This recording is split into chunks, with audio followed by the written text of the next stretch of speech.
Today, we're doing our very last 27 mock draft of this off season. So we're going to be walking through this incredibly exciting class, really just prime and get us ready for the actual Dynasty season coming just around the corner, college football season coming right around the corner as well. Super excited to be hopping into real point scoring football, although Dynasty never sleeps.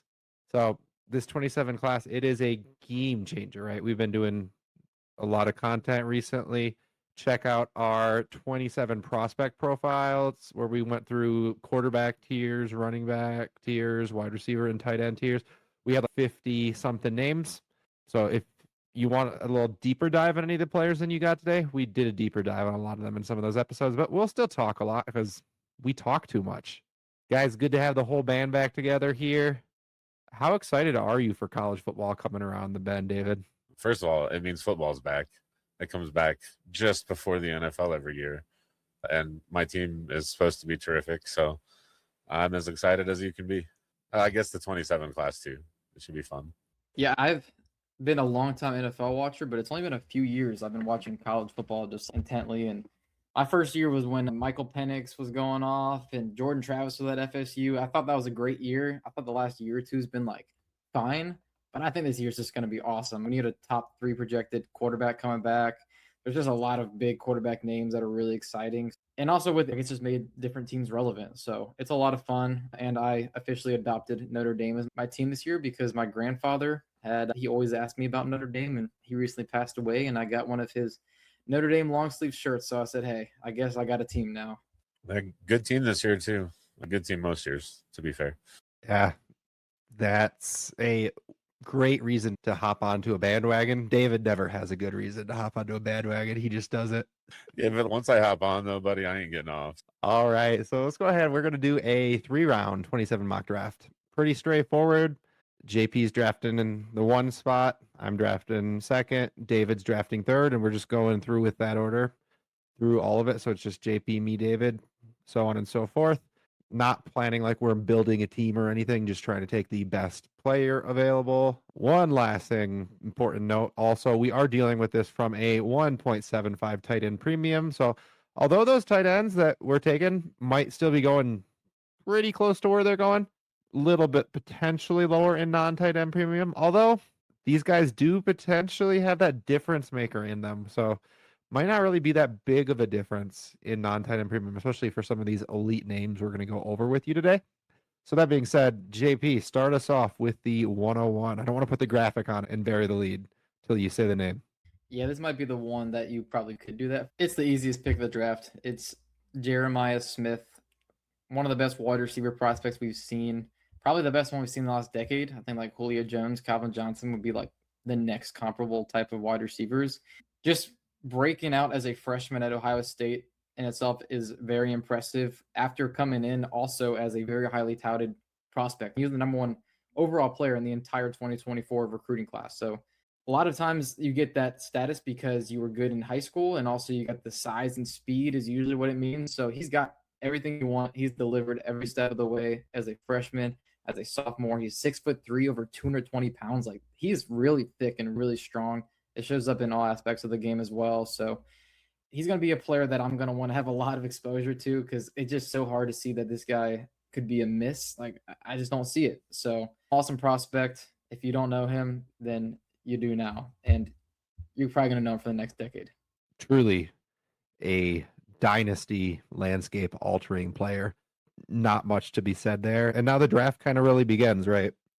I think we're pretty consensus at this point, just more or less, at least David and I know, are taking my guy here. And my 102 is going to end up being Arch Manning. David, he was your 102 before he was mine. And the reason why, it's not just the name, but the name helps. It's the fact that unlike the other people who had that name, he is actually kind of mobile. Eli actually did get around a little bit. Peyton was a statue, and Arch can rush, right? 519 rushing yards last year, 10 rushing touchdowns. Obviously, I don't think he's going to rush that much in the NFL, because if you do, you get punished. But give me a 300-yard baseline rusher in the NFL, handful of touchdowns, that type of like point bonus that adds on. And that's the reason that he is my 102, as far as I like him better than I like the other quarterbacks that are available that I think also have potential to be first round. Will he be the first quarterback off of the board? I honestly don't expect him to be.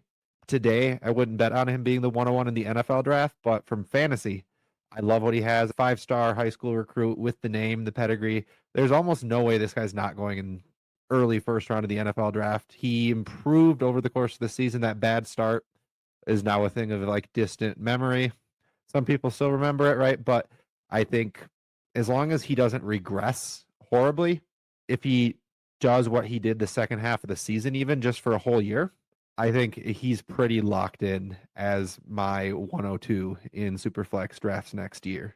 Yeah, honestly, I think he'll go over 300 rushing yards most years in his career if he's starting the full season. He's athletic, man. That name is not like his uncle's. His father's pretty athletic. I think his mom was pretty darn athletic too. So Arch can move, man. You say you're wondering if he's the first quarterback picked in the NFL draft. We're not sure.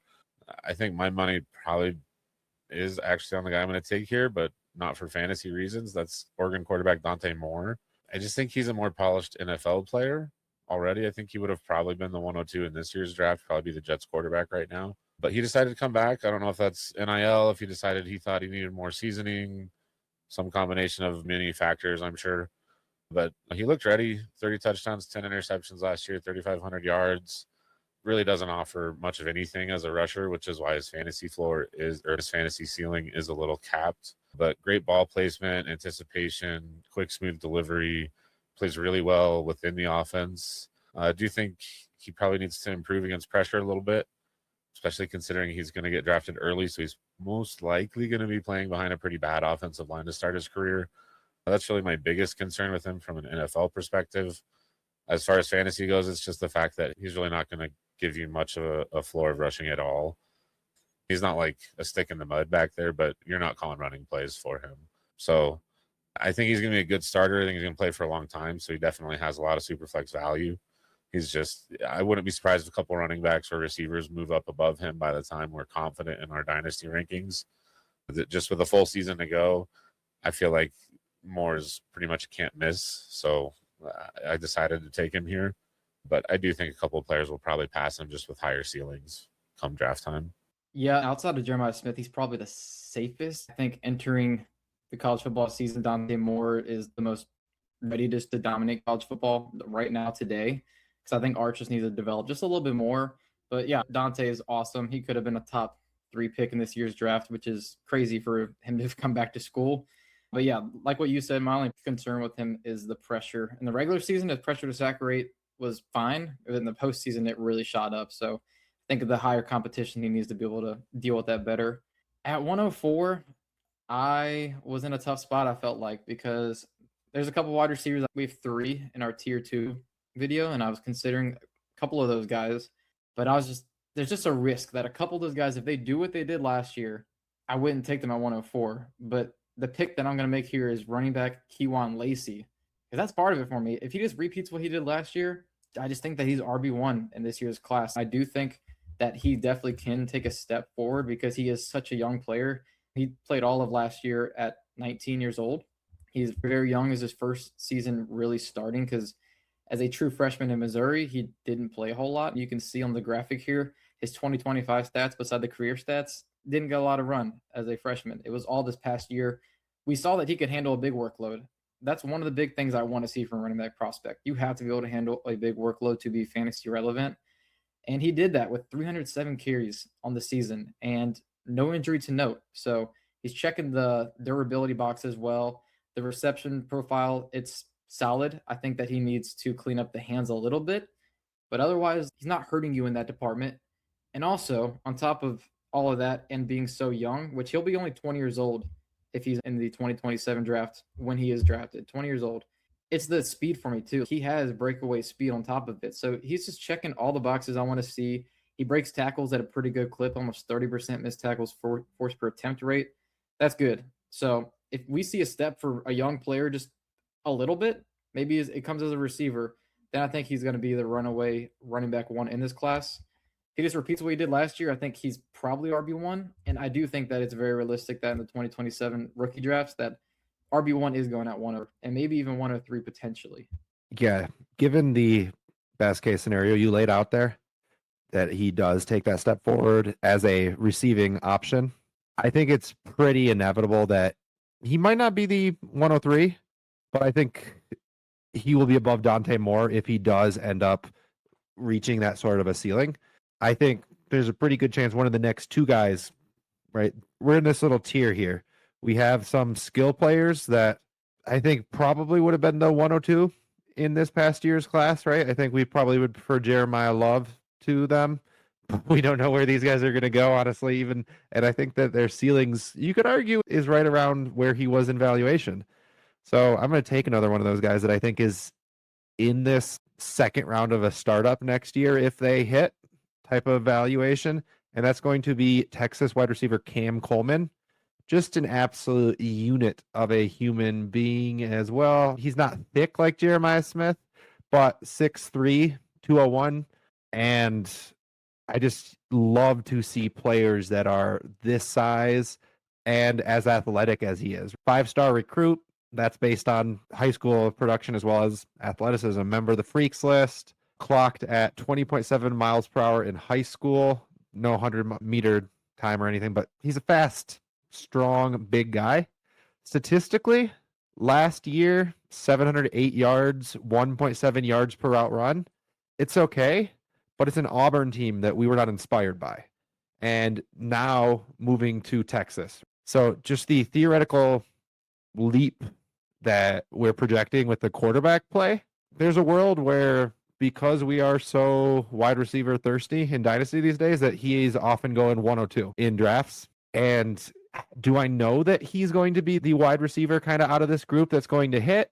Not necessarily. I'm simply just betting on what I think is the most known quarterback situation out of these three wide receivers we have in a tier here.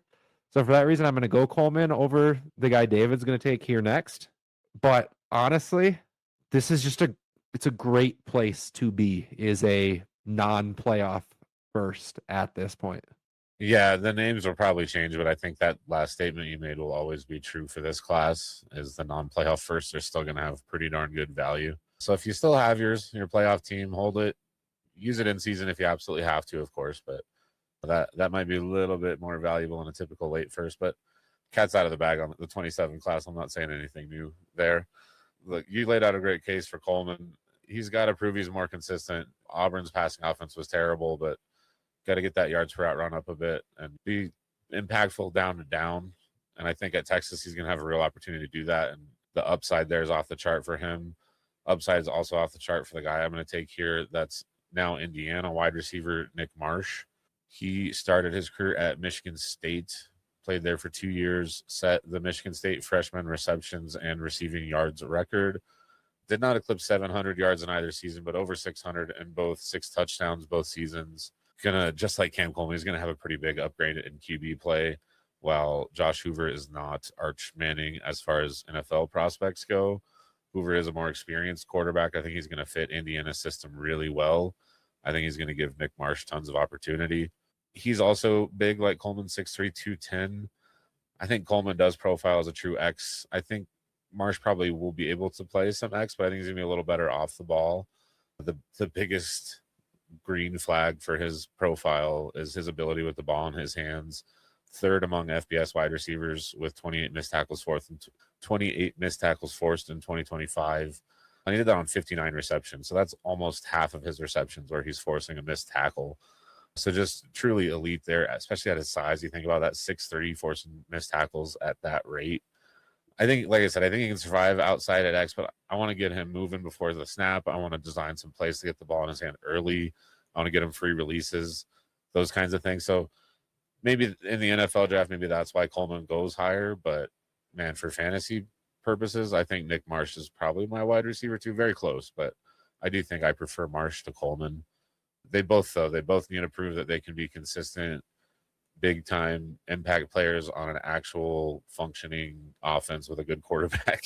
That's true for both of these players. Yeah, both wide receivers are uber talented. I consider both at 104 over Lacey. It's just that I need to see a bigger step from these guys, but I need to see from Lacey. But yeah, both love the size of them, and both had bad quarterback play. So it's like, hey, let's see what you can do with a real quarterback. And I think both of them can do it. I think both could be 1,000-yard wide receivers that we're very excited about. So hopefully we see that step. At 107, I'm going to take the last wide receiver that we had in our tier, and that's going to be Ryan Coleman Williams. Talk about uber talented. This why this 2027 wide receiver class is just so awesome. Ryan Coleman Williams, as a true freshman at 17 years old, broke out and led Alabama in receiving yards. So that's super impressive in its own right. He reclassified is the reason why he was a 17-year-old in college, because he foregoed his senior year of high school to play college football. Nick Saban convinced him to come out, and then Nick Saban retired. It was a silly thing. He was farewell present to Alabama as, hey, you get this guy. But anyways, this last year is the reason why he's not higher. It was not as good as his freshman season.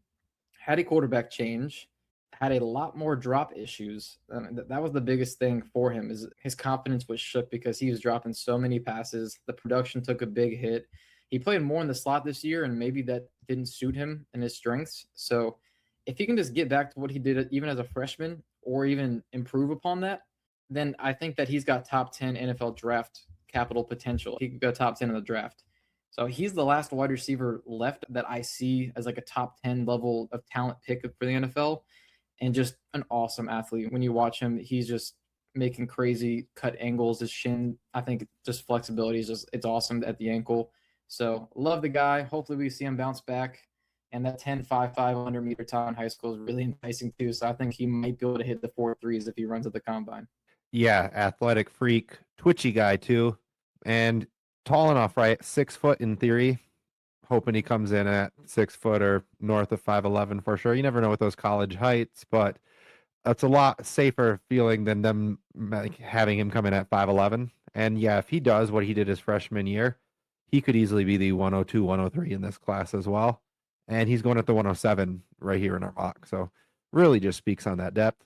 At this point, I feel like we are at a tier break, roughly. I probably have these 3 wide receivers above any running backs at this point, just because I don't think anyone has that full profile. No one really has that receiving down and working skill set and the size and the full-blown production. But I can tell you a guy that has everything besides the receiving down profile, and that is going to be Ahmad Hardy, playing for the Missouri Tigers. And as of today, August 4th of recording, the prognosis is he is healthy. He just needs to get back up to football speed, and they've said that's a 5 to 6 week process. So he probably will not be ready week 1, or might not be ready week 1. Maybe they'll get him out there. Who knows what's going to happen, but definitely won't be up to full speed until weeks 3, 4, 5, and probably take some time to get rolling. But we've said throughout this process, all this guy needs to do this year is show that by the end of the season, he is back into form. And talk about a just rushing profile that is just insane, right?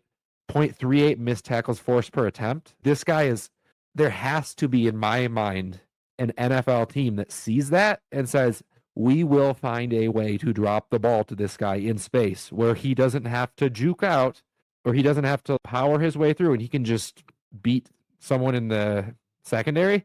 A smart NFL team should be able to get, even if he's Derrick Henry or close to it, hands-wise, he's never going to do anything other than just a screen pass. I'd like to think he's going to be able to do something in the NFL like that, and his rushing prowess is obscene. 6.4 yards per carry, 1,600 yards, 16 rushing touchdowns. Just on the ground, he is a round 1 NFL talent. I can't imagine there's a world he's on the clock and Jadarian Price is on the clock and he's not going before Price, just personally. If he was in this year's class, it's just hypothetical, etc. But yeah, truly a phenomenal rushing prospect, and just hope he can put the passing work together as well. Yeah, he's a stud, to say the least. If he comes back healthy and can show anything out of the backfield, he could easily be in that Janty, Love, Bijan tier of prospects. Like you said, the rushing profile numbers are just off the chart. You look at it, though, 14 catches in his career, less than 100 yards. He had 6 catches all last season, and he had 257 carries. So just show that you can be there for checkdowns, be where you're supposed to be, and then pick up whatever's given. If you can bust a few, great. But he doesn't have to be an elite receiver to be an impactful fantasy player. He just has to be out there enough on the passing downs. I would not be surprised if he's the RB1 by the end of the year. My pick here, I'm going to go with another Oregon player. This will be our first tight end of the draft. He's my tight end 1. That is Jamari Johnson. I know it's debated who should be tight end 1. It's going to be really fun to watch this battle play out between these two. I have Jamari Johnson there. He's listed at 6'6", 257. Going to be a redshirt junior, so this will be his 4th year. The first 2 years at Louisville, last year at Oregon, backing up Kenyon Sadiq. Still managed over 500 receiving yards, almost 2.5 yards per route run. Pretty darn good. Over 20% of his receptions forced to miss tackle on. They're lining this guy up in line. They're lining him up in the slot, lining him up as the H-back. They're moving him all over. He's a lead blocker at times in the running game. They're having him pull sometimes. Look, he's never been the guy yet, so that's a very big question. Is he going to be able to be the guy? Are they going to be able to trust him down to down? And is he going to be able to produce and stay efficient and all these things? But at his size, with his athleticism, he's not going to be the freakiest tight end in the next year's class. That'll be the next one that's taken. But he's still a freak at his size. And I just think the combination of size, receiving ability, and blocking ability, it's what these coaches in the NFL are looking for right now. It's what the NFL masterminds are really trying to find, because it's creating that mismatch. It's making the defense go into base when you go 12, 13, whatever. And I think someone's going to fall in love with him. I think he's going to go in the first round. But he does have to put it together. He does have to show he can be the guy. It's his turn finally. So I'm really excited to watch him play this year. Yeah, especially with what we project from Dante Moore to do. This offense is going to be a lot of fun. And if Jamar Johnson has a big year, man, it's going to be really, really fun as rebuilding 2027 teams, because there's 2 great tight ends in this class, in my opinion, at least the way it looks today. And I'm going to take the other one and tight end Trey'Dez Green out of LSU. I think it's a really close race for who's tight end 1 preseason. I personally prefer Trey'Dez Green, but it's not by much. It's more like splitting hairs. But the guy is he's huge. To start off, he's a basketball player, even in college at LSU.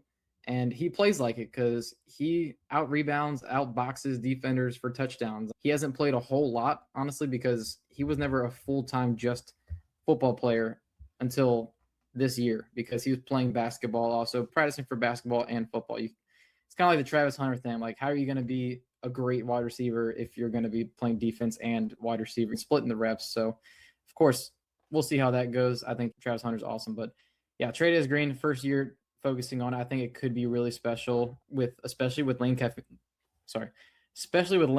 coming into town. I think the offense could be a lot of fun. Last year, it really suffered with Garrett Nussmeier playing through an injury. But even still, we saw Trey'Dez Green put up some solid production at the tight end position, despite even missing a couple of games. But yeah, like I said, his superpower is winning in contested situations. And even the missed tackles forced ability is pretty good. Just looking at last year, his missed tackles forced per attempt rate was better than 2025 Kenyon Sadiq, Eli Stowers, Max Clare, Tanner Koziel, Jack Injuries, and even Colston Loveland was at 5%. Tight ends don't typically sniff that 20% missed tackles forced mark. So he's actually pretty good there. I think it's just surprising how this guy moves as a big man. I don't think he's going to be like a 10 Raz kind of guy, but just the twitchiness is kind of shocking just for the big guy. So I really like him a lot. I think if he does take that step forward, focusing on football, I think he's got top 15 NFL draft potential. We'll see if he can reach that potential, though. Yeah, I think if we're just going off of ceiling, I think I'd rank Green above Johnson. But I do think Johnson's a little bit more, it feels a little bit safer. But honestly, both of these guys feel pretty safe. They're just both athletic freaks. And you truly love to see guys that have this size, this pedigree, and this athletic ability. It's fun. And to have 2 of them in one class, it's great to see. I'm going to be going back to the RB well here. Now, I mentioned that there's nobody that has everything that I want. But again, I'm going to pick a guy who is just missing really one thing for me. And that's going to be Jaden Baugh, running back, Florida. And to me, Baugh is really just missing that top end. He's not Jahmyr Gibbs, right? He's not. You're looking at his yards per carry, 5.3 yards. He's a consistent guy who's going to get you first downs. He'll get you touchdowns. He'll move the chains. He's got 47 career targets and 0 drops. So good hands, doesn't mess up. And I just think at 230 pounds, 6'1", he's got great wiggle when you actually watch him move, right? He's able to, he can run over smaller linebackers, safeties, cornerbacks, and he can get around some of those defensive linemen. And I think that combination of that size, the wiggle, enough speed, the pass catching chops, I do think he's going to, if I had to guess today, I'd say he's going to probably be like a round 2-ish pick next year. Might drop into the 3rd round. I don't think we're going to see him go in the 1st round. You always would love to see it, but I just think he's got such a consistent floor. An NFL team is going to fall in love with the size, the fact that this guy can do everything for them. And I really think he is just such a safe pick. I think there's somebody I could take that might have a higher upside play here, but a safe floor and a pretty great ceiling, honestly, still at the same time. You sound like me describing Jonah Coleman. Just really good at everything. Just doesn't have the top end speed. So I hope he gets the better capital. I do like Jaden Ball though better than Jonah Coleman. Yeah, people love Ball. I've seen several people have him as their RB1. I'm not there yet. We did put him in our top tier, and I do think it's a really close tier from Kewan Lacey down to. There's one guy left in the tier who we will talk about just here in a second. But I think Ball's right in there, and if he has the best season, if he was consistent and healthy all year, bust a few runs, he could easily be the RB1 going into next year. I think one thing before I close out this 1st round here, I want to point out, it's a good quarterback class. I would be shocked if only 2 quarterbacks go in actual 2027 1st rounds. But I'm just not quite ready to plant that flag yet. So I'm going to take the last guy we have in this running back tier, and we're going from big guy without a top gear who feels pretty safe because he's good at a lot of things to little guy who is a jitterbug and is just as explosive as can be. That is a Louisville running back, Isaac Brown. If you've been following us, first of all, thank you. But also, you know that I'm a big fan of his. He's 5'9", $190, going to be a true junior this year. Love to add a little bit of weight. I do think at 190, it's probably on the low end of you can survive. But he does have some durability issues already, and he's shown that in college. So that's the biggest concern that I have for him at 5'9", 190. Can you stay healthy? Can you do it at the NFL level and stay healthy, which is harder to do? And for someone his size, this isn't too surprising, but he's going to have to work on his pass pro to develop into the NFL level. But just so much fun to watch, just pure explosion. Average about 8 yards a carry in his career, and he's had, I want to say, over 200 carries. Oh, it says right there, 263 carries, average 7.8 per career. Thanks for the graphic, JP. I don't know why I wasn't looking at it. But just, like I said, just so much fun. Over 5 yards per contact last year, yards after contact per attempt last year, 4.5 on the career. It really is just, can you stay healthy and maintain this level of production and efficiency over a full year? If he does that, it's going to take the right coach falling in love with him. Sure, not every coach is going to want a 5'9", 190-pound back going in the 1st round, but I would not be surprised if it ends up with the 1st round draft capital. I would guess most likely it's day 2, but he's got that kind of upside that just, if he puts it all together and stays healthy for the full year, I would not be surprised if someone falls in love with him. Yeah, he has that elite ceiling, 100%. Would like to see a little bit more from the receiving metrics, but that's 30 receptions as a freshman and then was injured last year. So I think you got to write that off a little bit. Real quick recap of round 1. 101 Jeremiah Smith, 102 Arch Manning, 103 Dante Moore, 104 Kewan Lacey, 105 Cam Coleman, 106 Nick Marsh, 107 Ryan Coleman Williams, 108 Ahmad Hardy, 109 Jamar Johnson, 110 Trey Green, 111 Jaden Ball, 112 Isaac Brown, rounding out our 1st round. And I think what makes this so exciting is what David just said. 2 quarterbacks. I think we expect there to be 4-ish or 5 that are 1st round contending for our Superflex rookie drafts if things go as we hope they do, right? So with that being said, what a 1st round. JP, who are you going to take at the top of the 2nd? I'm going to take wide receiver Bryant Wesco out of Clemson. I think that he has a chance to be a round 1 NFL pick. I think really what he has to do that is just add on a little bit of size and do what he was on pace to do last year. Because at the beginning of the year, he was looking like a can't say it. He was looking like a Bolitnikov finalist nominee because he was averaging 90 yards per game before he got injured. And his season was ended because he had a neck injury. It was a pretty scary looking injury. So all reports are that he's looking good and is going to be good for this season, thankfully, because that could really be bad, a neck injury like that. But the yards per route run last year is at 2.62. Love that, especially when you're playing alongside another talent at wide receiver, two actually, with Antonio Williams and TJ Moore, that I think are at least day 2 level talents. We'll see if TJ Moore makes it there, or when you guys able to pull up the graphic. But the production looks really good. I think seeing him go in the top 10 of the NFL draft is pretty tough. He'd have to improve in a lot of areas. I think, like I said, he's got to get a little more size. He's not the missed tackles force kind of player at about 10%. The contested catch area, I think he's lacking a little bit.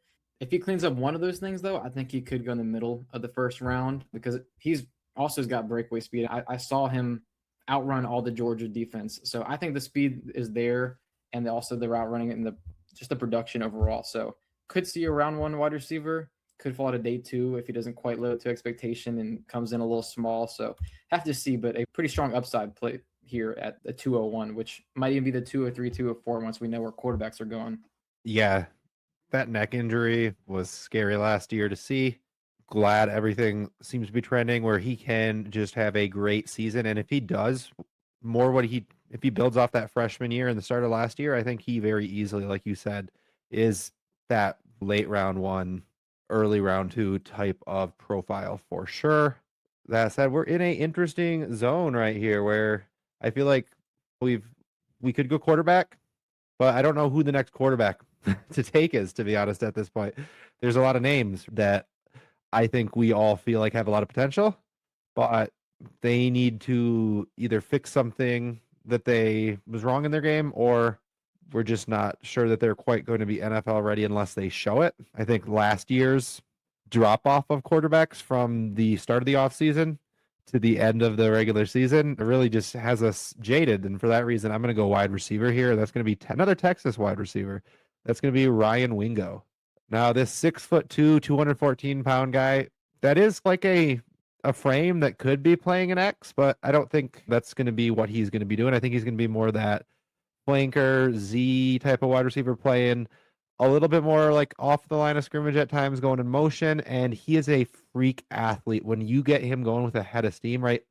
Junior of high school year, 10.5-second 100-meter time. So this is a guy who's Texas does this. They have guys that can run in the 4.3s. I think this is going to be a guy running in the 4.3s, right? 5-star athlete, and just somebody that 800 yards last year, 7 touchdowns going into his junior year. If he can build off that, if he reaches around 1,000 yards or so this year, just to show like he's taken a step forward. And honestly, I think having Cam Coleman there might open things up for him a little bit more, to be honest. I don't think that the competition is going to hurt. So I think he also has a very easy case to being a round 1 wide receiver, or I think both of these guys, if they just can recreate their best season so far in college, don't even take a step forward necessarily, I think are probably going to be day 2, like round 2 picks, like just because of the athletic ability they have. So this is just an athleticism play, and I'm not man enough to plant my flag on a quarterback at this point. That's okay, Justin. I'll do it for you. I'm a big fan of Wingo too. Before we move into my pick, I don't know if enough talk is had that maybe he's actually going to be the more productive receiver there over Coleman. Coleman has some things that Wingo doesn't. He's a better contested catch guy. I think he has slightly higher upside because he can be a more complete player. But Wingo does different things. They're just similar size, so people think they probably play in similar ways if they haven't watched them. Very different players, going to do different things. I do think Wingo, I wouldn't be surprised if he leads the team in catches and yards. I'd be a little surprised if he gets drafted above Coleman, but not shocked. It'll be very interesting to see there. I am going to take a quarterback, and before I take my quarterback 3, there's 5 or 6 guys here that probably could go, and I think as late as 301 is where we see a quarterback that still could go at this next pick without shocking me. I'm going to take Oklahoma State quarterback Drew Mestemaker, though. He is a very interesting story. We got a lot of ground to cover today, so I'm not going to go all the way into his background, but it is very interesting if you've not heard about it. He did not start a game at quarterback at varsity in high school.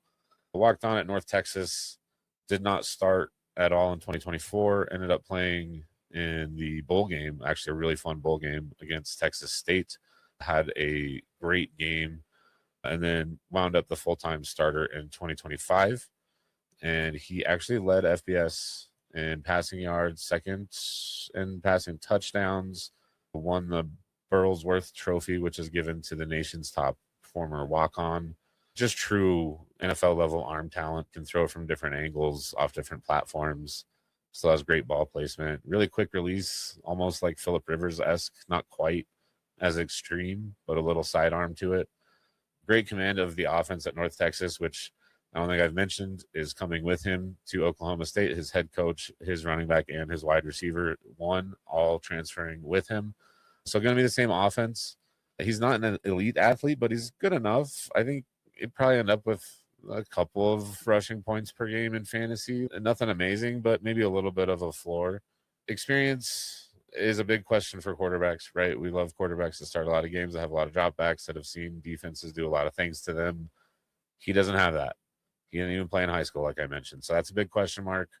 His production has come at North Texas, the level of competition, a big question mark. Is that going to translate as everybody moves to Oklahoma State? The Big 12 defense is notoriously not great, but still better than what he was facing at North Texas.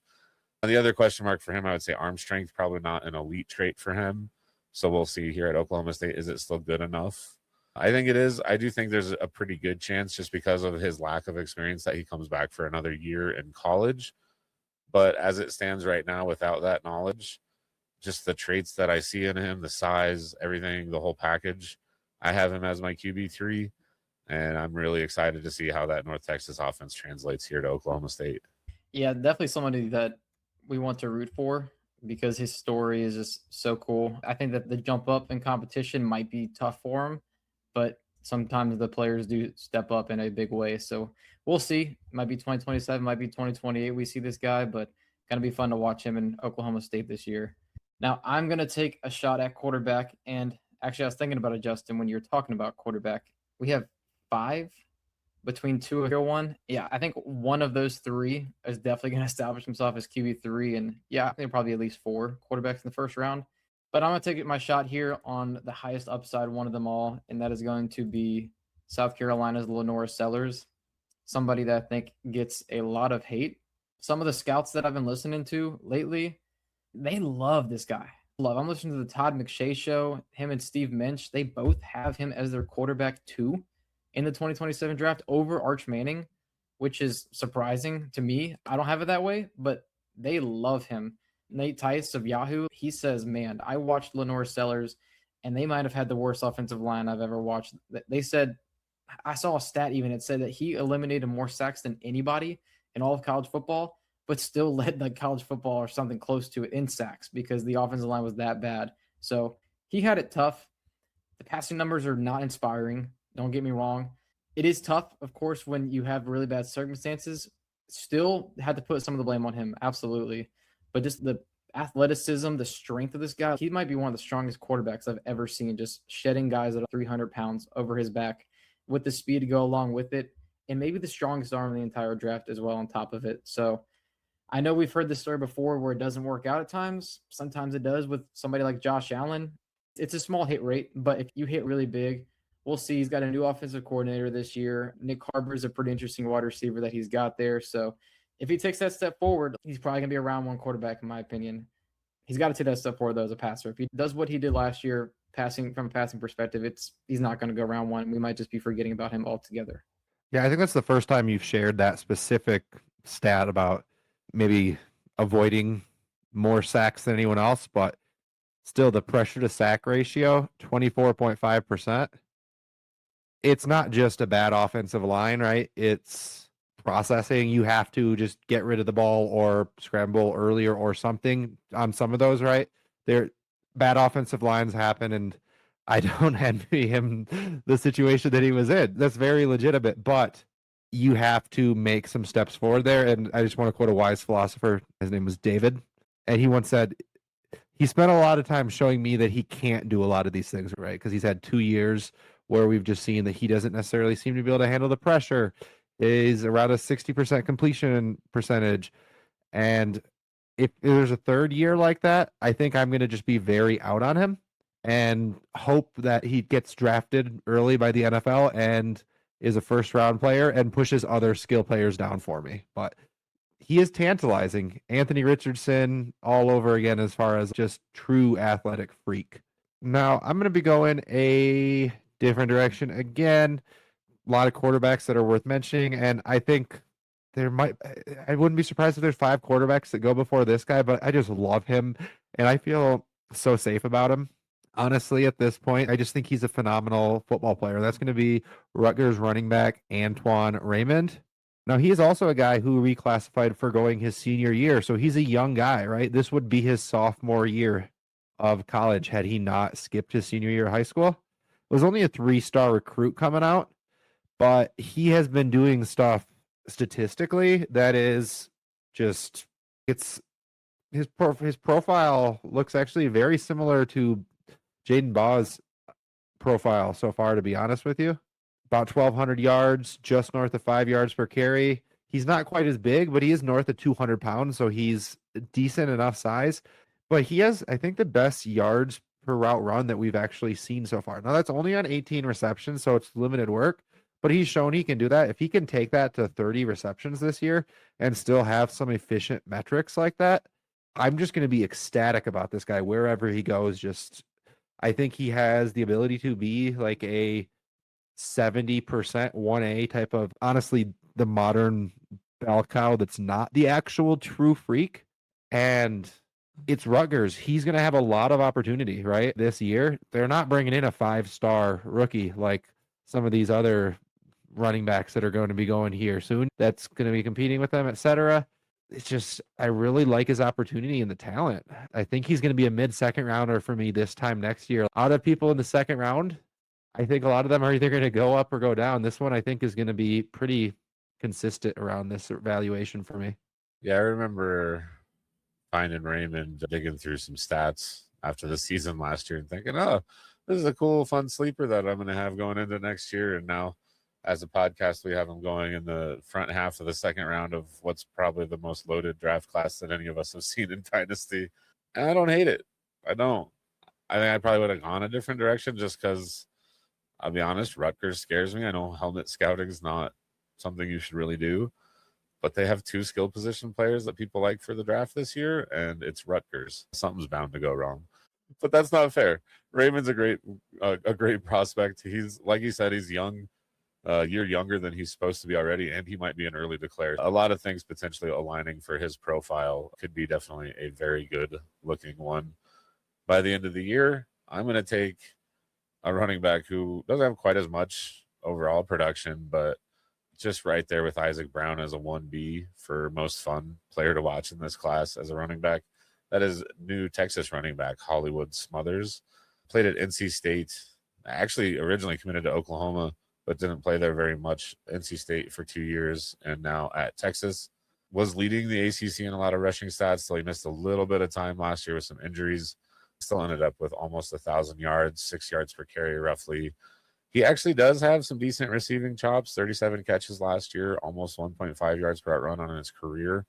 So that's one thing he has on a lot of these running backs that we've talked about, honestly.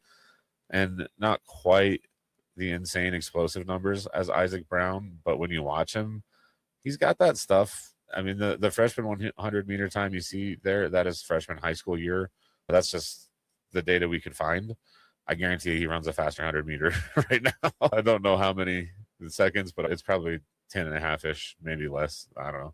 When you watch him, though, he's super fast, super explosive. Mr. Football in North Carolina as a high school player.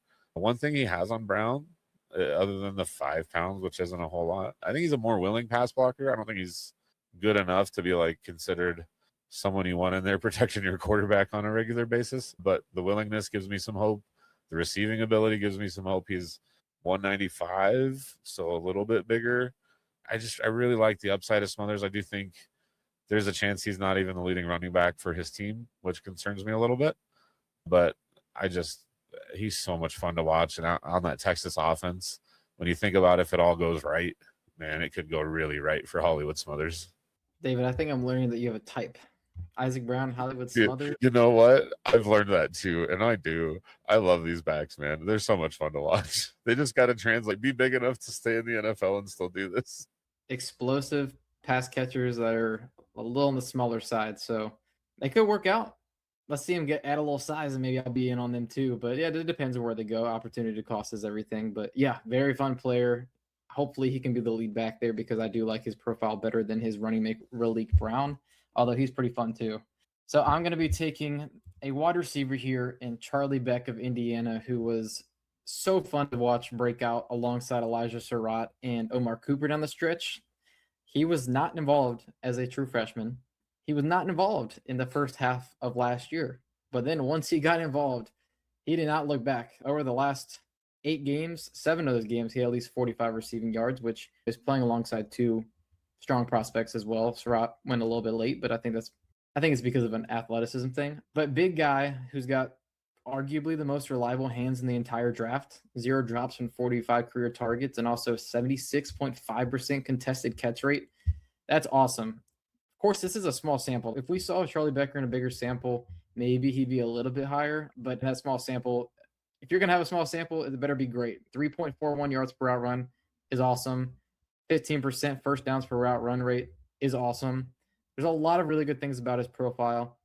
I think that he's still a little linear, like he works downfield a little bit much. He needs to be a little more well-rounded. I want to see him be able to eat in that intermediate to short area a little bit more. We'll see if he can develop that part of his game because we haven't seen him a whole lot. So I'm sure he is working on those things. But if he gets a high volume workload, like this is somebody that's getting a lot of high value targets because he's working downfield and in that red zone. So could be really good for fantasy. Probably not a guy, though, that I would say is a big target earner just based on the profile right now. But if he does ever become that, he could be really great. But yeah, we just have to see how his development goes, if he can be that full, well-rounded wide receiver. And even if he's not and just takes a little bit of a step, he's probably in that top 40 NFL draft range and maybe gets in around 1. Yeah, honestly, this is just the type of wide receiver the NFL needs. The only real concern with him is that a la Alex Pierce before this past season, that he ends up just being a sacrificial X type of wide receiver who ends up being a lot more valuable for his NFL team than for our fantasy teams. But I do think he's going to get draft capital, like you said. And that's always a good bet, is to bet on guys that are going to go in the NFL draft early enough. I'm going to be doing hopefully that as well. I'm sticking with a wide receiver we have in the same tier as Becker here, and that is going to be new Arizona State wide receiver Omarion Miller, just transferred from the Buffaloes, Colorado to Arizona State.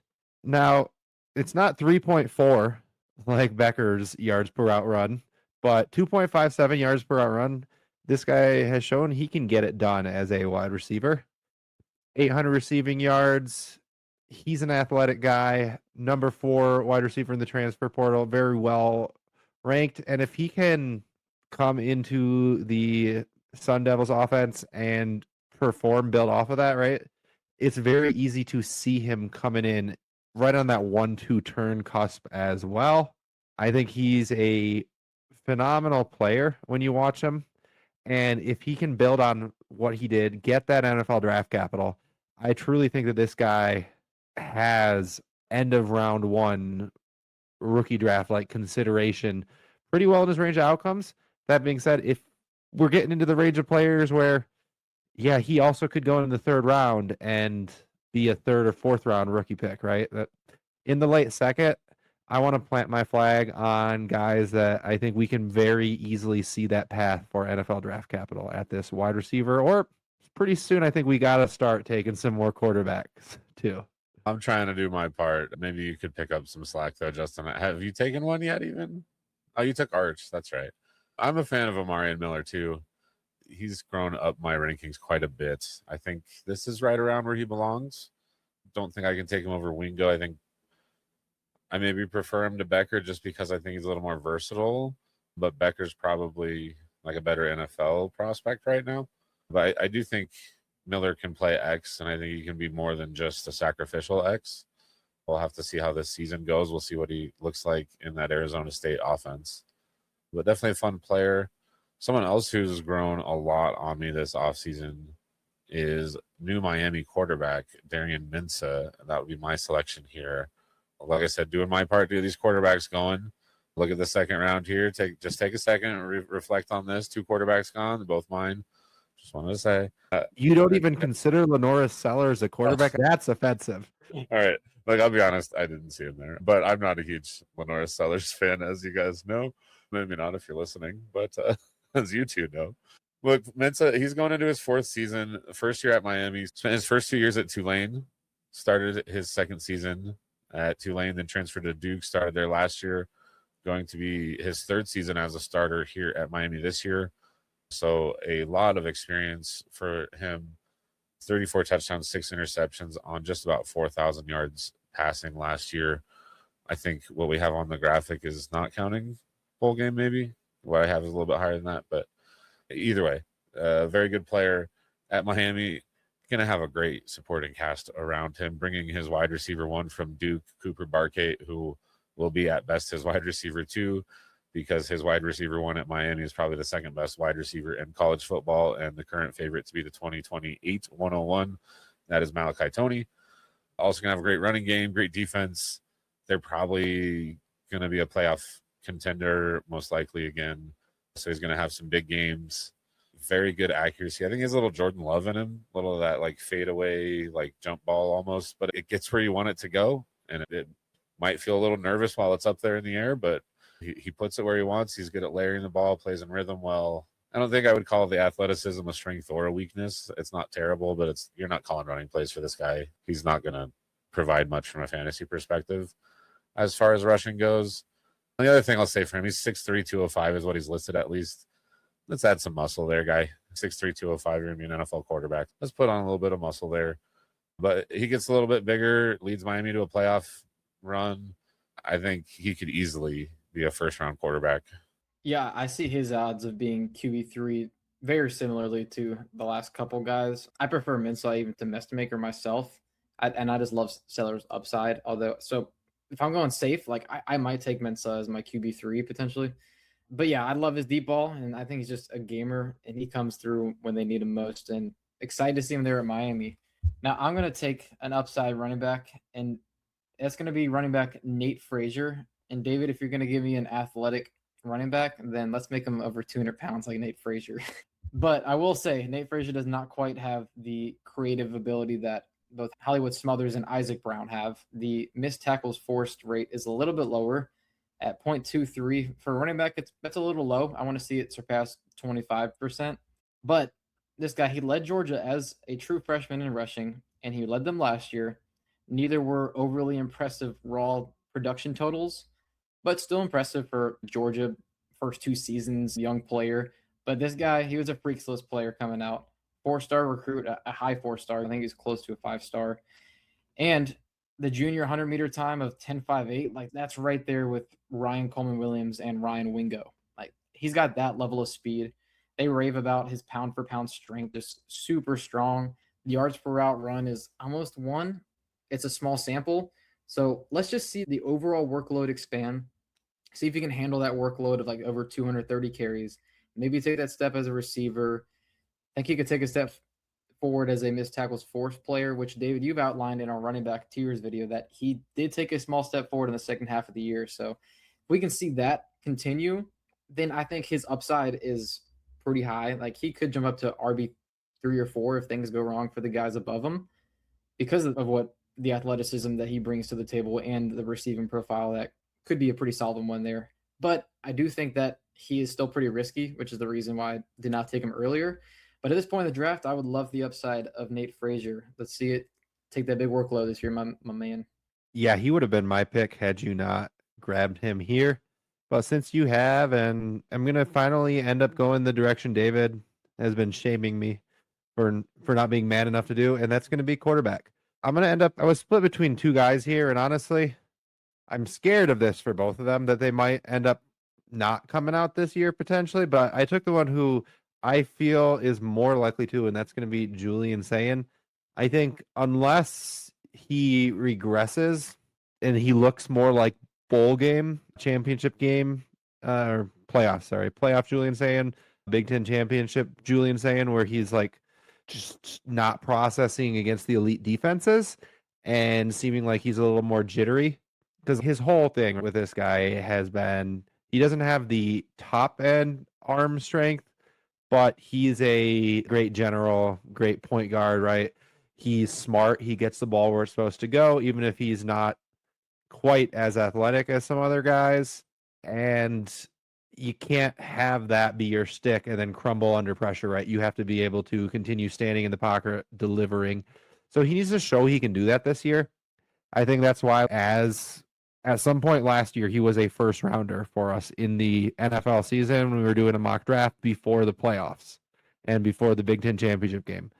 But after that crash, we just need him to show consistently. And honestly, we're not going to even know this until the Big Ten championship game and the playoffs. So I think you can almost always pencil Ohio State into the playoffs, honestly, because until the games are that big of a deal, I'm trying to jinx you, David. We're not gonna know really, but if he can come around, this guy is probably a back end of the first, early second rounder. He doesn't have the rushing upside. I don't think he's gonna have a lot of high 40 touchdown seasons in the NFL. If he hits his peak, maybe he'll have one or two of those. But I do think he's a guy that will be a starter for 10 years in the NFL, and in Superflex, that's worth a late first, early second, and you're ecstatic about getting this guy if he is able to get over those jitters. Yeah, I think that you hit a ceiling right there, late first, early second for Dynasty perspective. I'm a huge Ohio State fan, as some of you may know. I think he's a very good quarterback, but he is very limited. And you highlighted it very well. So I just want to remind some people of some things. Third highest single season completion percentage in college football history. He was having a very, very good season up until the end there. And it wasn't just his fault. The line wasn't playing well. Our coaches didn't adjust to the pressure well. Sayin did not do his part at all, and his part was arguably the most important, probably second most important to coaches there. So I'm not trying to defend him. I was very disappointed in his playoff performance as well, and it definitely impacted my impression of him. That being said, he's on a great offense. He's going to have Jeremiah Smith. He's going to have other playmakers around him. Like you said, he's probably going to the playoff. I think his NFL perspectives are a lot better than his Dynasty perspective just because he doesn't have any rushing ability. None. I think I'm probably better at a quarterback sneak than he is. He literally bounces off his center and goes backwards, it looks like. But I think he's going to be a good NFL quarterback for a while. Like you said, probably late first, early second is a good place for him. I'm going to take another guy with a limited upside, but a different position. And JP, this is not the same type of player as the other running backs I've been taking. That is Miami running back Mark Fletcher. This guy is 6'2", 225, and he does not really have the top end speed that the other running backs I've been taking do have. But he's got some wiggle, though. Missed tackles forced still around 25%. 17% of his carries over 10 or more yards. That's not indicative of top end speed, but that's explosion, which from a running back of his size, you get chunks, and that's great. Playoff run was exceptional. 4 games, 75 carries, almost 500 yards, 2 touchdowns. Led ACC in rushing. Guy's really hard to bring down. He's big. He's got good contact balance. Needs to show a little more as a receiver, really. That's the big thing. That, and if he tests, how does he test? If not, has he shown enough that he can be more than just the early down guy that gets some short yardage stuff? But worst case, I do think he's going to be that. And with the touchdown upside, if he's on a good offense, I think he's going to be a guy you can feel confident starting for a long time at worst. It's also possible he goes to a bad offense who doesn't have the touchdown upside. And in that case, he's going to be a tough prospect to sell me on. Definitely has a lot of that upside as a big, bruising running back. Would love to see him go to a good team. Just everyone at this point is going to have some flaws in their profile, right? We're at the end of the second. So these aren't perfect players, but yeah, you definitely outlined a very good bull case for him there. To recap the second round here real quick, 201, Bryant Wesco, 202, Ryan Wingo, 203, Drew Mestemaker, 204, Lenora Sellers, not a quarterback according to David, 205, Antoine Raymond, 206, Hollywood Smothers, 207, Charlie Becker, 208, Amarian Miller, 209, Darian Menza, 210, Nate Frazier, 211, Julian Sayin, and 212, Mark Fletcher. All right, and JP, go ahead and start us off in the third round. Outside of Jeremiah Smith, this might have been the easiest pick for me. I just think that he clearly stood out as I thought he should have gone in the second round. I just love the upside of Nate Frazier and a little more stable in my opinion. But I'm going to be going with quarterback of Notre Dame, I guess my new favorite team, CJ Carr. And he has gotten some glowing reviews lately. First off was Tom Brady, which gave him really high praise. He says CJ Carr looks like the best quarterback I've seen at the college level since Joe Burrow at LSU. He knows the game and can make every throw necessary.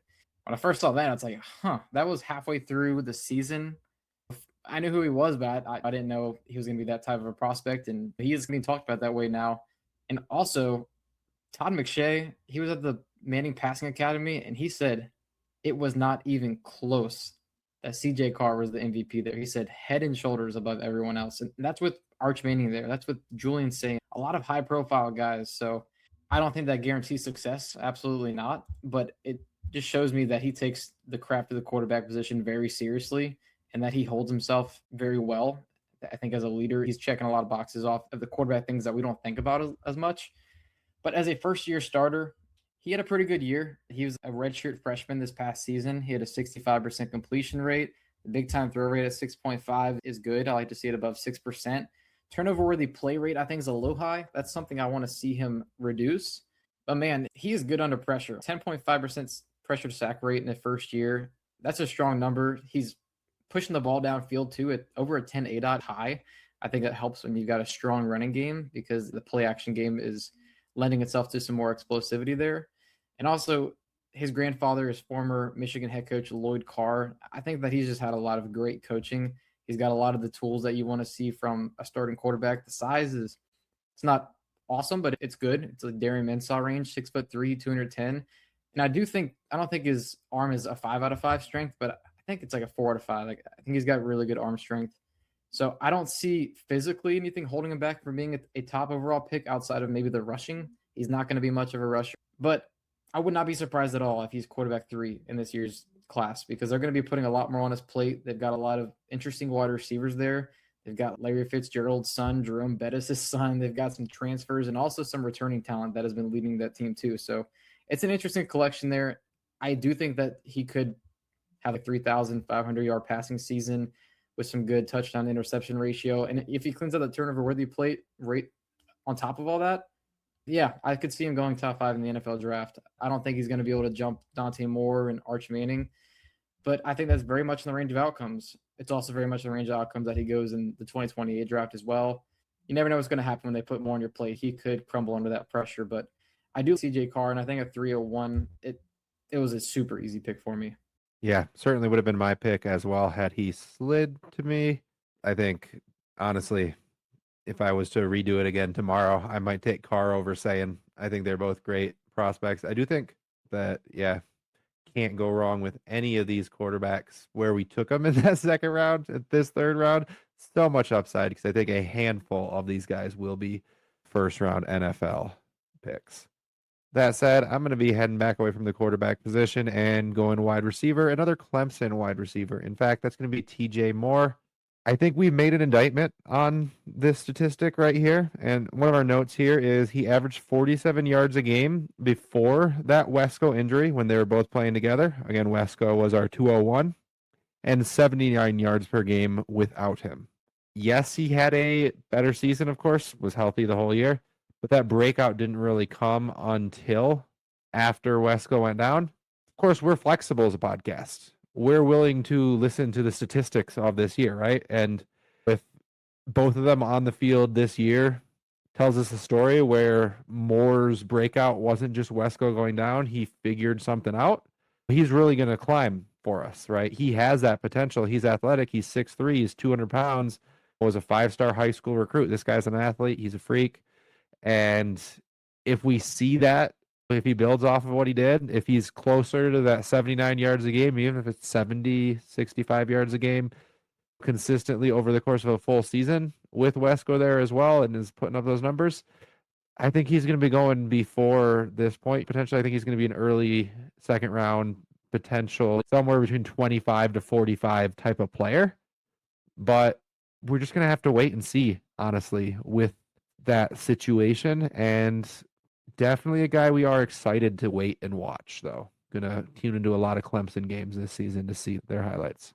Yeah, we'll see. The college football fan in me does not want Clemson to be good, so I'm not rooting for that per se. But the Dynasty analyst who is rooting for these two receivers to have good seasons does really want their quarterback to be able to support two good wide receivers at the very least. New starter there, so there's a lot of question marks, but that's how Clemson does it. They don't really go to the portal that often. They develop their guys, they recruit them. They've been a good team for a long time under their current regime, so we assume they'll still be good. I do think if TJ Moore declares, it's because he feels he's got a very strong chance of being a top 50 pick. I think that could probably be said for Wesco as well, but I think Wesco probably has a little more of the inside step there as long as he's healthy. That being said, they're very similar players. They both have a ton of upside. And like Justin said, I think let's see what happens this year. Hopefully they're both healthy all year. Hopefully they both get some good opportunity and we can have a good idea of who should go higher. I think that my next pick is actually the end of a tier. I would have definitely gone more above this guy given the opportunity, but I do think that this is still the end of a tier here. That is another running back who is also big. What now, JP? BYU running back, LJ Martin, also 6'2", 220. I think Fletcher was listed slightly above that, but 6'2", 220. Look, I think he probably would have been the RB2 had he declared. I obviously would have taken the Seahawks drafting him above price because, as we know now, that was the team where RB2 was going. It's not like Martin is a good enough prospect to go midday 2 or something and still be a better prospect than a first-round running back. But 1,300 rushing yards last year, 12 touchdowns, 250 receiving yards, actually a decent receiving profile, especially for his size. Decent efficiency numbers, nothing that really pops off the page. I don't think he's ever going to be the best running back in football. I do think he can be someone's really cheap 3-down running back who produces really well for a nice chunk, 2 to 5 years, whatever it is, before they have the means to replace him and upgrade him. Because I don't think he's going to be great, but I think he's going to be pretty darn good at a lot of things he does. Like David Montgomery almost, if he gets in the right spot, gets the right opportunity, maybe he has a couple RB1 seasons, most likely is a mid RB2 if he's the guy. Yeah, no top tier, good pass pro, good receiving though. So that's why I really think he can be a 3-down back, which you just don't have too much of in the NFL. So if you get that opportunity from a fantasy standpoint, it doesn't really matter how good you are. You're going to be starter. Yeah, I really like LJ Martin. I personally would have taken him over Mark Fletcher. I just think that from a fantasy perspective, the receiving skill set, it's a little better on Martin, but they're right within the same range here, essentially. And yeah, you're right. It's kind of tough after this point because there's nobody standing out. We're at the end of our running back tier from our video.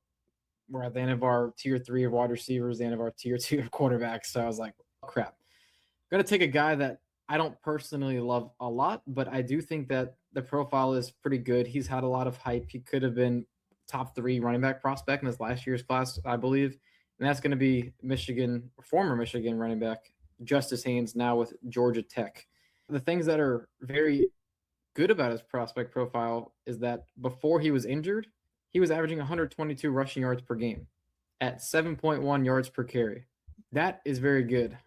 I just think when you dig a little deeper, the missed tackles forced per attempt rate being below 20% is bad. The 10-plus run rate it's fine. Yards after contact rate is fine. The yards per route run is not good either. There's a lot of things I don't love about him, but he still was a very high recruit. He was a member of the Freaks list. So I do think those things combined with now going to Georgia Tech, I do think is a stock down. But they have said that they're going to try to get him more involved in the receiving game. So we're going to see if he can do it. Does he get a lot more receiving work? It's still averaging 0.6 yards per route run and getting drops. Yeah, that'll be rough. But if he's able to boost that profile, maybe can show some more creativity as a tackle breaker, which we haven't seen thus far in his career through 3 seasons. I could see him rise up. And there's a lot of people that like Justice Haynes. I'm just a little lower on him, but at this point in the draft at 304, I'm fine with taking him here. Definitely a good profile you're buying into, and you're buying into it cheap, right? I also think if we were to see him come out this year, another guy who, if he came out, had a good combine, had a good pro day, etc., was healthy, I think could also have been the RB2 potentially in this class, right? Just from a pedigree standpoint as well. Another reason why we are upset that so many of these guys came back, but it's fine because this 27 class is great now. I'm going to be going a different direction here. Going to be going wide receiver. Going to be going a fun wide receiver as well, and that's going to be Wyatt Young, new Oklahoma State wide receiver. He followed Mestamaker from North Texas, so he's coming along with his head coach, quarterback, running back, and it's the same question it was with Mestamaker, right? He had 1,264 yards, 10 touchdowns this past season on 70 receptions. This is incredible. Talking about, it was Marsh, I believe, had the 0.48 missed tackles force per attempt. We're at 0.46 here. But the level of competition, right? Honestly, if he can produce 80% of this at Division I, 75% of this at Oklahoma State, statistically, of this profile, I think he's a huge hit at this point, right? It's just that question of, can he take the step up? Was just a 3-star high school recruit, right? Higher than the 0 that Mestamaker was. But it's just that question of, was he performing down there just because of the lower level competition, or was he performing down there because he has that dog, is a great technician as a wide receiver, and can translate to higher level of playing eventually the NFL? So I don't think there's a very likely situation that I'm taking him in the 3rd round next year. I think it's either a lot higher than this or a lot lower than this, just with my process. But at this point, I think he's a wonderful upside play. Yeah, I was thinking about taking him with my pick here if you didn't, just because he's fun to talk about. Definitely those same exact question marks you laid out. Same thing I talked about for Mestamaker. Does this all translate from North Texas?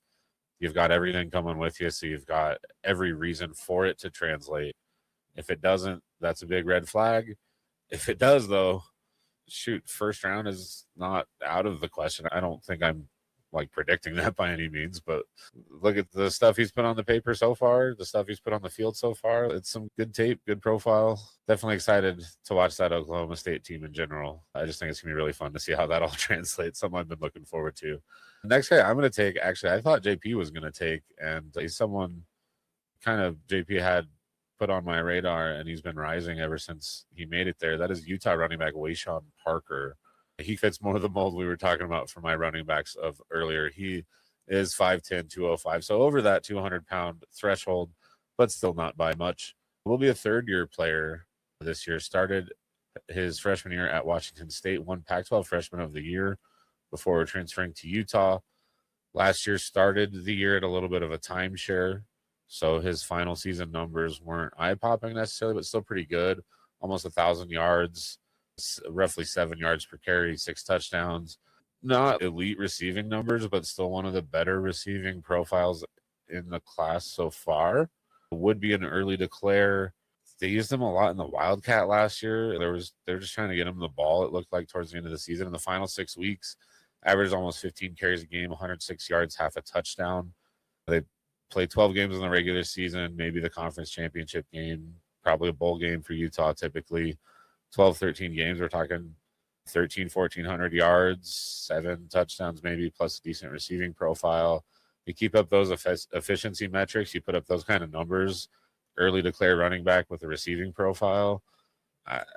It's a lot that has to go right that I just laid out for him there, but that's a good case. If it all does play out well, I think he's going to be a big riser for us. Yeah, middle of the 3rd round, and you look at drafted as the RB22 on Underdog for CFF Best Ball. He's in that range of, hey, this guy's talented, but we have to see him break out, and it could just go either way. Just like you said, the efficiency stats are awesome. So hopefully we can see him capitalize on a larger workload here. Would be awesome for this draft class. Now with the next pick, I'm going to be taking a player that I really like a lot here, and it's going to be wide receiver Deuce Robinson of FSU. Now, this guy was a 5-star tight end prospect who went to USC. He took a crack at it for 2 years as a tight end before he transferred over to FSU and switched to a full-time wide receiver. And it went pretty well. For a first-year strictly wide receiver, he had 1,081 yards, 3.03 yards per route run. And that right there tells me, wow, the transition was just seamless for him. Like I said, he was very highly recruited because he was actually an awesome baseball player as well. Could have played baseball professionally, it seemed like. And it's just a great overall athlete in general with great size. 6'6", 230 pounds. I say great, but I prefer for my receiver to be capped at kind of 6'5". Maybe he'll measure in at 6'5". Be like the T. Higgins, Mike Evans mold, which, that's more of a ceiling outcome, obviously, not a medium projection. But I'm telling you, you got to watch this guy. When he gets the ball, like the missed tackles 4 straight, that 20%, that's pretty good for a wide receiver, and especially a big wide receiver. And I'm telling you, even when he's not breaking a tackle, like he's dragging a guy for 6-7 yards because he's so big and so strong, so hard to take down. Just imagine being a 180-pound DB trying to take down a guy 50 pounds bigger than you, right? And down the field, he's awesome. He had a lot of big explosive plays.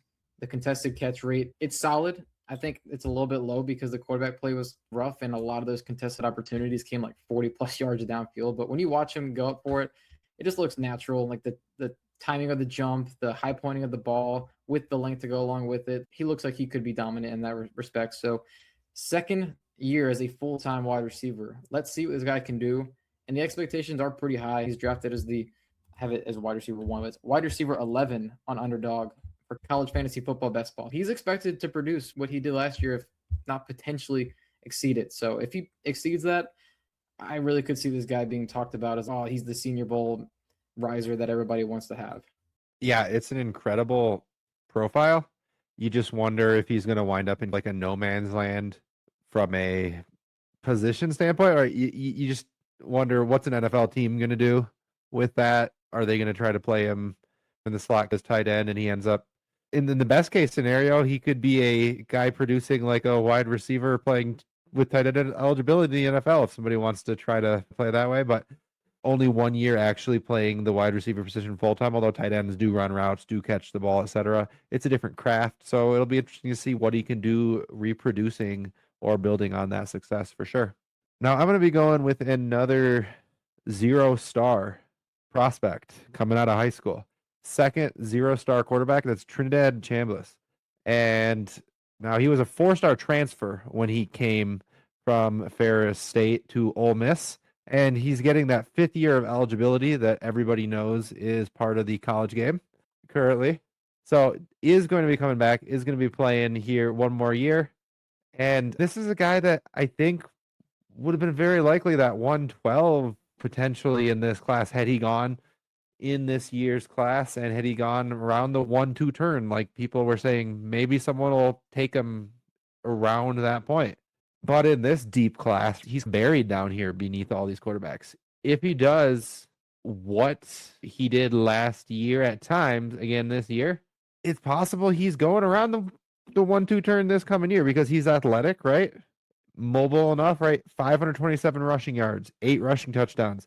If he reproduces approximately what he did, and he's actually 6'1", and he's not 5'11 3/4 or 6 foot, this guy has ceiling. Like he really does. But with only 1 year as a starter, 15% pressure to sack ratio, it's not terrible. All right, looks like we lost David. He just said his internet went out, so we're going to finish this one out without him. Quick side note on the graphic here, the NFL projection, rookie projection, DynoCon rank, that was when he was coming out this year. Forgot to change that up for our graphic we are reusing from then. But yeah, that just kind of shows where we held this guy in esteem compared to this year's draft class, right? Would have been around 1-2 fringe guy, like I previously mentioned. So you love being able to get that in the 3rd round, but certainly a high ceiling, low floor pick here. The next player drafted by David going to be Mario Craver, smaller wide receiver from Texas A&M. He's following his type here, JP, a fast, small guy. Why don't you talk a little bit about Craver here for the audience? Those yard per outrun numbers, you can definitely see why he's appealing, but just do you think he can do it with the size? It definitely is tough. I think that the ceiling overall is pretty limited because with that kind of production profile and outproducing Casey Concepcion, if he was just a few inches bigger, like I do think he would have potential to be around one guy, but the size really is limiting. And who knows if he really is even 5'9"? What if he comes in at 5'7 3/4"? The size is a big concern, and I think it does show up on the field a little bit. He just can't break through contact and struggles through contact at times. But other parts of his game, really good. Like you said, the yards per route run is amongst the best in the class for the 2025 season. Really awesome to see over 3 yards per route run, especially when that was a big talking point for Casey Concepcion, who I love, was because of the quarterback play. And that also the yak per reception, 9.7. This guy is very explosive. Missed tackles forced per ability. It's crazy. It's almost 40% in the SEC. That's awesome. And you see the athleticism too, the 10.7 400-meter time. When you're below 10.8, you're fast. So a lot of nice things about him, but I just think that the ceiling's a little limited. But I definitely understand why David took him here at the 309. When you're this late, just take a shot on a guy who's talented. Now, I'm going to take a shot on a guy that I think is talented at the 310. I've been a little bit one of my sleeper guys here at running back, and that is running back Adam Muhammad.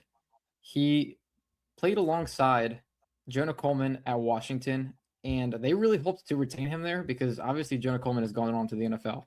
But he transferred over to Cal. He's playing with one of the new hot quarterbacks in college football after a breakout freshman season. And that's, I don't know if I can pronounce his name, but he goes by JKS. So this could be a really fun offense. He has not seen a full workload because he's been behind Jonah Coleman the last 2 seasons in Washington. But on a limited sample, the guy has shown out because the missed tackles force ability at almost 40% is awesome at the running back position. Yards per route run being a little over 1 there is great. And he's got the size to go along with it. 6 foot, 215 pounds. We want to see those guys with the size for ceiling purposes, for having a lot of the workload. It's a limited sample, right? We have to see if he can take on that big workload at Cal. The 0 drops on 27 targets is encouraging that he can keep up that receiving profile. So if he does that and maintains something close to that missed tackles forced ability, I think he could be a big time riser, but also he could also not even be the starter there if he's not good enough. It's just a lot of risk there, but I do think the upside is definitely there because of how good he was on a limited sample. And he definitely seems to have that passing chops that you like to see. Honestly, anything above 1 yards per route run for a running back, that's enough for us to think that they can do it, right? Especially just at the college level. A lot of the time, they're not asking that much of the players. So showing they can do some of it, no drops on his 27 targets. So if he gets the starting job, yeah, it's definitely an upside pick here, but don't hate it at all. My last guy I'm going to take here, I was torn between a few guys.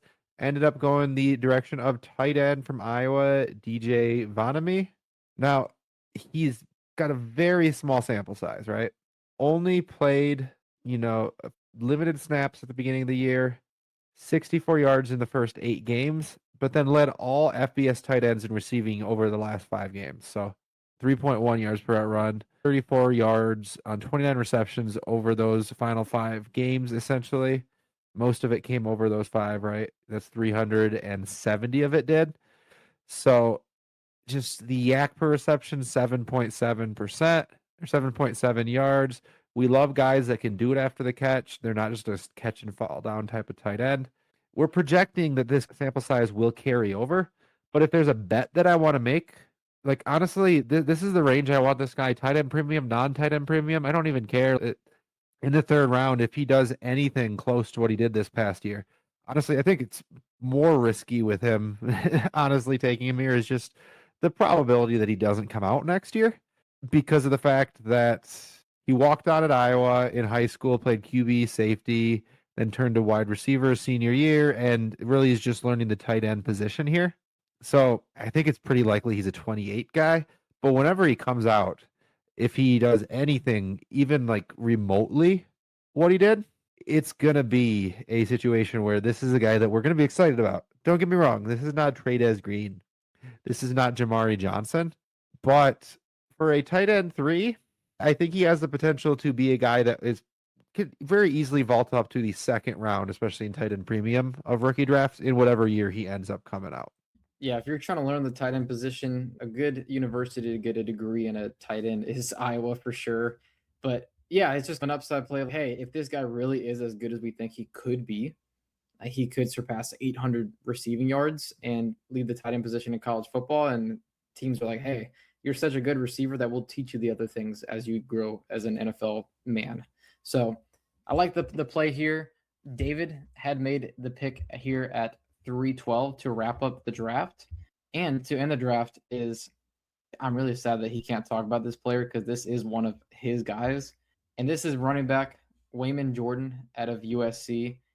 You got to read about this guy. He's got a really awesome story to him. But there's just some things in his profile that are just eye-popping, and it's the yards under contact per attempt was 5.15. Over 5 is pretty rare. You pretty much only see it in a small sample, and he did in a small sample, of course. It wasn't super small, but you combine that with the 33% missed tackles force rate, being 210 pounds, and just really being the guy right from the jump at USC when it transferred from a small school at Hutchinson Community College. It was pretty surprising that he was the guy there at USC. So if he would have carried that production through the year, he would have been everybody's favorite round 2 running back target in this past year's draft, but got injured, decided to come back. So let's see if he can recreate that.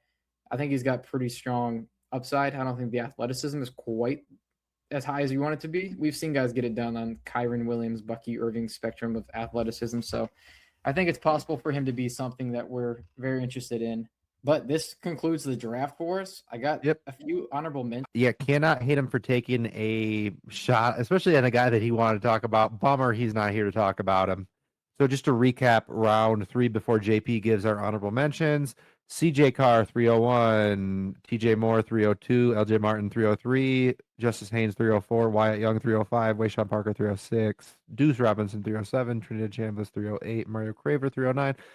Adam Muhammad, 310, DJ Vanami, 311, and Wayman Jordan, 312.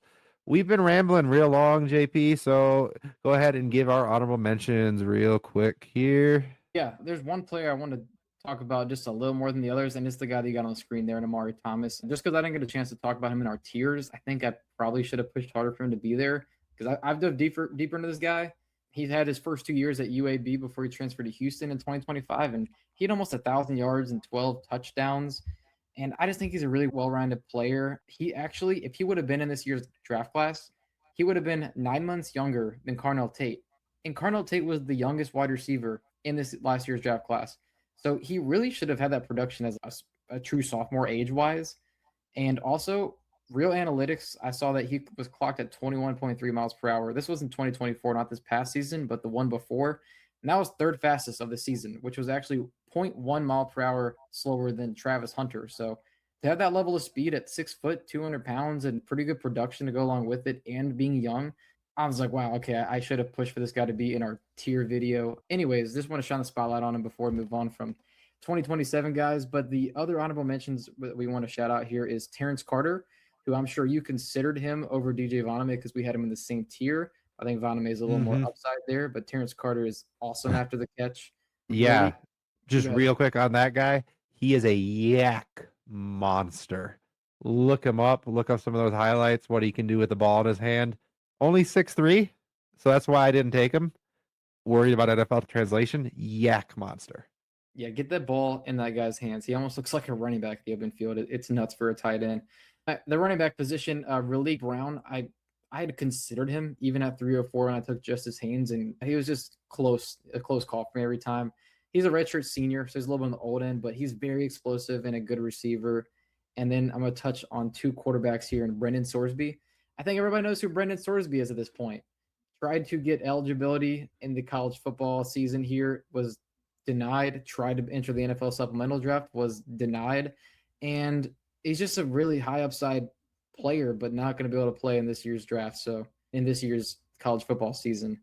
And then the other guy I want to shout out was Jaden Mayava of USC. Had a really good year last year, throwing to Jacoby Lane and Mekhi Lemon.